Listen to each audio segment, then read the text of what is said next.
Ah, of course. Alone stays true. And finally, due to the version What? extension. Hello ladies and gentlemen, this is the 3.8 banner review. We have 3 phases here and we have a lot to talk about, so I'm not gonna do like a long-winded intro. Let's just get into it. Phase 1, we have Dahlia and Firefly. You're gonna get sick of me hearing this, so I'll just say it now and never say it again. Phase 1 and Phase 2 are super break banners, and as a general rule, super break characters are really limited outside of their intended teams, because what breaks find useful is usually something that the other archetypes don't even concern themselves with to clear. Like the break effect stat itself, and weakness break efficiency is rarely that important unless it's like a shill thing. So in a purely meta perspective, pulling these characters is mostly going to be a terrible idea if you don't like break as a concept. If you're a newer player, the startup cost of getting break to feel good is actually fairly okay, but it's not going to blow your mind like, let's say, Evernight or Anaxa at the same cost. And because we're almost reaching 4.x, assuming politics don't get in the way, we should be getting new paths and new mechanics that might not work with break at all. There's a precedent for this back in 2.7. Fugue was a very big upgrade for Super Break, but because of Amphoria's focusing on shilling memo sprites and HP with its enemy design, Fugue ended up mostly being a off-meta pick that was rarely used. Fugue still worked, mind you, but pulling break just before Amphoria's really wasn't the smartest choice in retrospect. Knowing this Super Break shilling happened almost to the day a year ago, are you willing to risk that investment again and have the same thing happen with break becoming an off-meta team? It's perfectly logical to say either yes or no. If you say no, this patch in general is really not for you and you should really save for 4.x, but if you say yes, then I guess you can continue watching this banner review.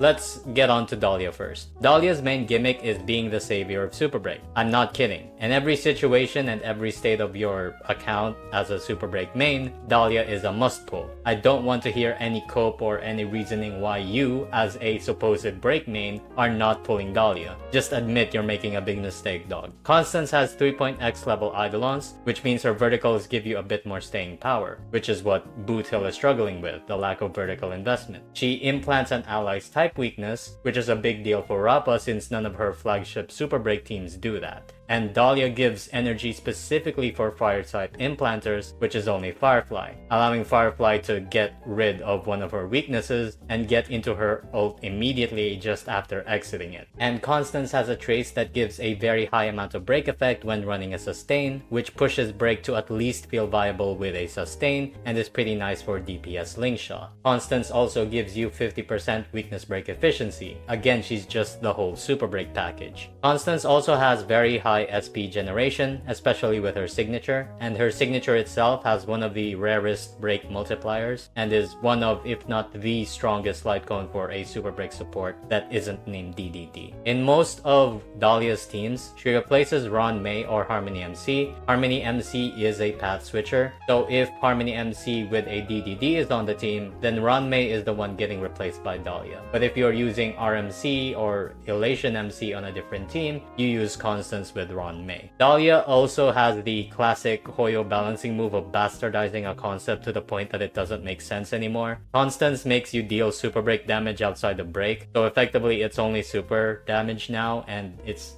just very stupid. She's very much like a Kafka in her archetype, with how the break archetype really sinks or swims without Dahlia. So how good is Dahlia? For everything good about Dahlia, the caveat is always that she's a break character. She's the best break support, but every break DPS that she does support was released more than a year ago, so you can't expect them to perform like an updated DPS like Anaxa or Finon. She is a must pull for every break main, but will not be coveted outside of it unless it's APOC or an Anom break stage. Her E1 specifically gives you a way to cheat through toughness inflation, but if you weren't a super break character, this wouldn't have been that big of a problem in the first place. Just like the entire archetype itself, if you don't care about Dahlia, she's really skippable. I'll make a separate video about pull priority for Dahlia later because she has very good verticals, but just as a general note, Dahlia is going to be optimal to get very early on, even for strong vertical DPS like Firefly. Speaking of which, let's move on to Firefly.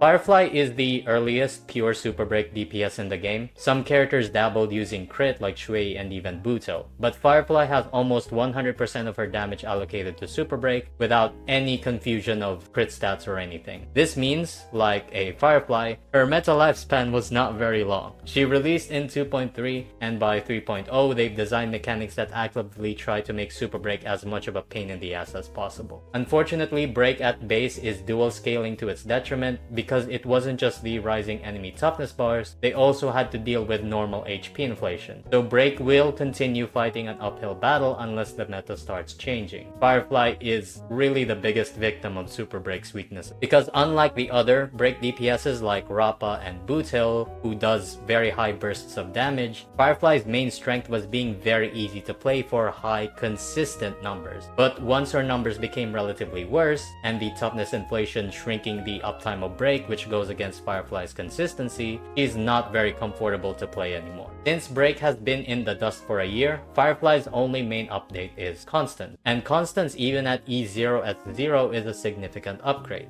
Constance allows Firefly to take advantage of her more consistent damage by dealing super break even outside of break. For low investment Firefly like E0 S0, Constance gives Firefly more SP where missing E1 is less of a concern. The energy regen also makes Firefly's E2 less of a concern since she doesn't starve for energy. Even then, E2 Fireflies will still have Constance on the team no matter what. One minor advantage to Firefly is that she's also fairly tanky, so running sustainless with Firefly is much easier than most characters. But because of Dahlia, running a sustain like Gallagher is just as good and sometimes may even be better if the enemies are too dangerous. And she doesn't rely on her sig like most characters, so that's nice I guess. You can leave her at E0 S0. So how good is Firefly? With the release of Dahlia, I think the best way to compare Firefly's power level is with Acheron, actually maybe closer to Black Swan. For the sake of meta, Firefly is not a character you should start investing in almost 2026 without a Nova Flare. She can clear a lot easier now, and there have been low-cost zero-cycle clears with Shilling, but at the end of the day, we have stronger characters that aren't bound to the problems that Break has. You can't really be sure of Firefly being a good investment because there might also be a chance of a new Break DPS, and Firefly is the first one out of the picture if that happens. But that's assuming Break is even going to be shielded at all for that to happen. So we can only dream, I guess.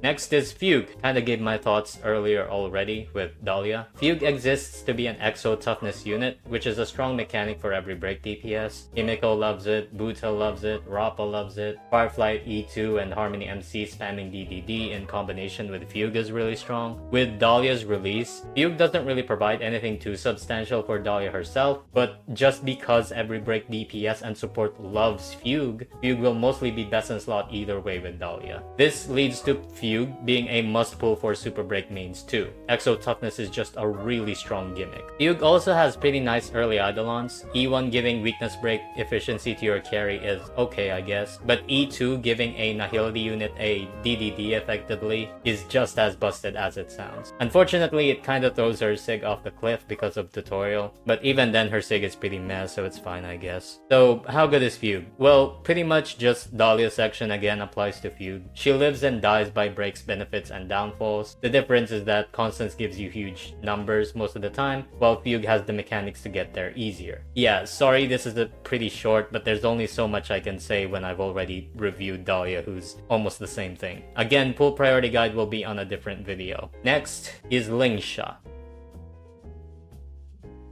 On Lingsha's release, the main appeal that she had was being very versatile. Out of every sustain in the game, Lingsha has the highest amount of teams. She worked as an AoE driver for Jade, she worked as a break carry, a crit carry, she was the original big hurt to sustain, she was even a nice alternative to Aventurine and Facial follow-up teams, and in general she had good enough healing to sustain a team pretty easily. Four things made Lingsha's value change a little bit though. The first is that break really started to suck. but that's fine because lingsha still has crit-based teams like with Jade. The second factor was attack inflation. Lingsha's form of sustain is not like Hyacines and Aventurine's, where more hits is offset by more sustain ticks. And unlike units like Huohuo, she isn't a very consistent cleanser or has CC blockage either. This is particularly important with Anomaly Arbitration's debuff, which is Thunder, where it's a sustain check for more ticks of sustain rather than raw strength. Lingsha heals through a summon that's pretty slow and using her skill, and Lingsha herself is pretty squishy, so she does need RNG or good play, sometimes both, to get a team through the finish line. The third and fourth were PT and Hyacine. Hyacine released first and took over practically every team because of her synergy with Tribi, and Lingsha with Fugue was actually the only support sustain that could compete with Hyacine and Tribi on one archetype, which was Break. Then Permansor Teray came out and basically gave no chance for Lingsha to go back to attack-based teams that isn't Break. What does Dahlia change with Lingsha then? Lingsha's viability as a DPS is based on the fact that she can act as a sustain at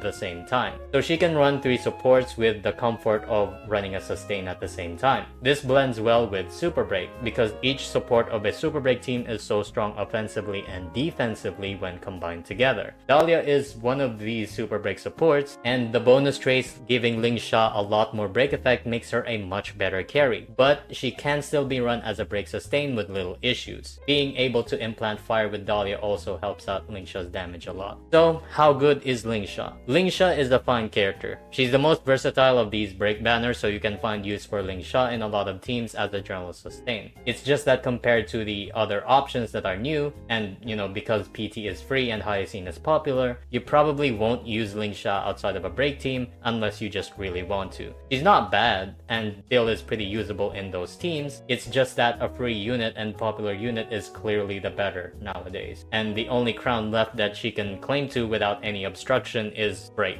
Carry Lingsha is still worse than an actual carry team like Firefly Sustainless, but it's a fun playstyle that you might like. And if you don't want to bash your head in with resets, then Lingsha is just a better character.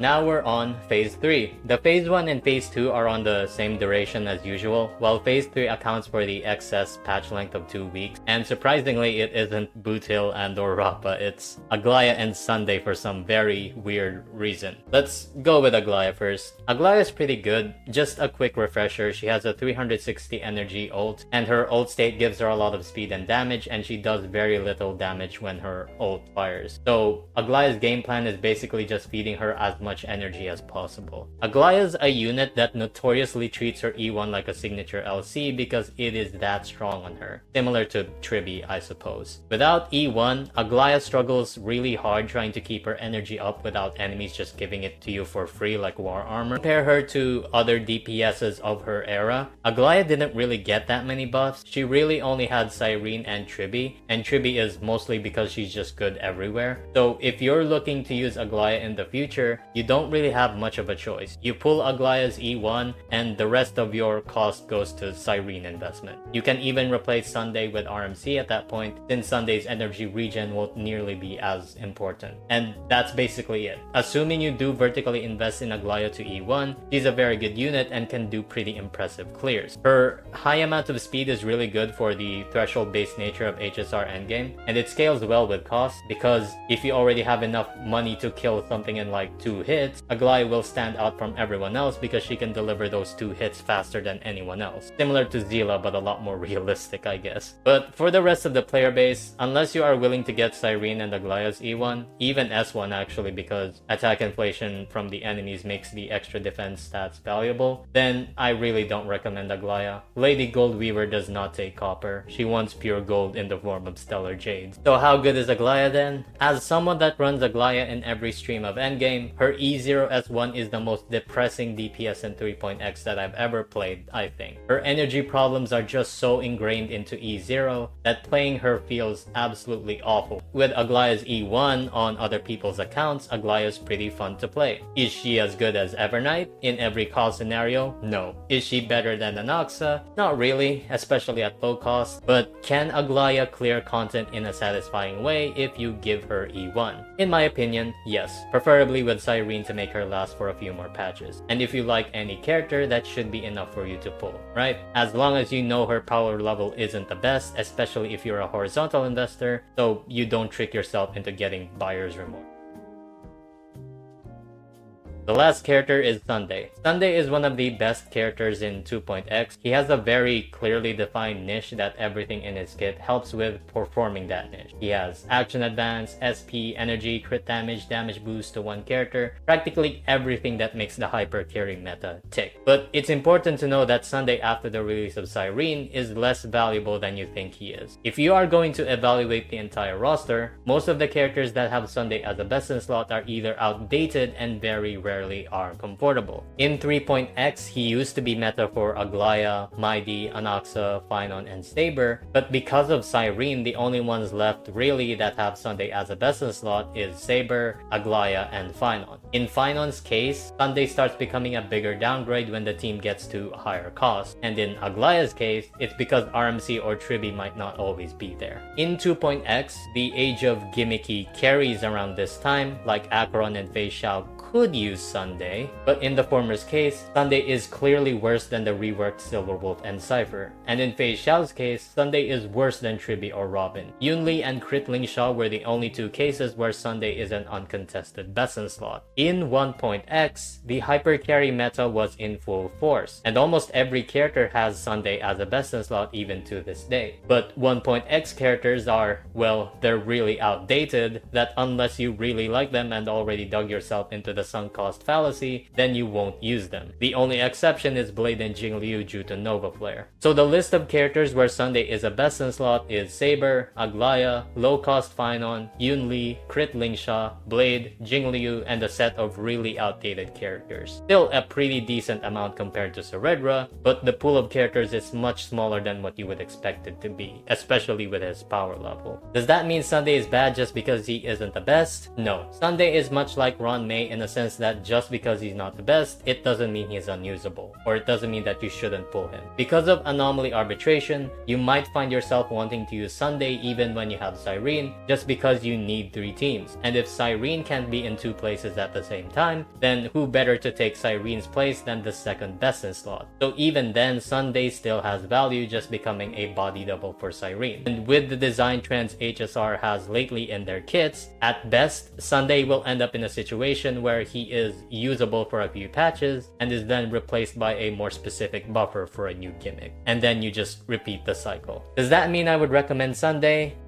Not really. But you won't kick yourself or break your account if you do it either. His signature is a bit of a different story though, because harmonies that are also very good and have clearly defined best in slot teams like Sparkle and Ceredra can make very good use of Sunday's sig. You might find yourself actually wanting to pull for it even if you don't have Sunday, especially when you're an archer main with Sparkle. Also, DDD is on the same banner, which is just very, very juicy. So that's the end of the video. I'm excited to hear what your pull plans are. In general, this is a patch where I think most people should be skipping and saving. Break is up to 3.x standards, but it's still disadvantaged by mostly being stuck with units from a year ago, which doesn't make it outrank the ridiculously strong Memo Sprite meta that's released much more recently and a lot more aggressive. So if you were looking for optimizing pools, just save for 4.x. This happened before with Fugue, just as a reminder. In all 3 of my accounts, I'm pulling Dahlia, and in my Asia account, I'm finally picking up that Aglaea E1, just as a show of fealty. I know I shouldn't do it, but I love the characters, so it sounds weird to say this in a meta-based video, but I'm someone that prioritizes maximizing fun, which doesn't always include the best decisions like pulling for constance. I know, sue me, that sounds way too normal for a content creator. And yeah, that's it for the video. Like, comment, subscribe, do the algorithm stuff, and I'll see you next time. I'll be making more videos about 3.8 later, and hopefully I can get an analog horror of something.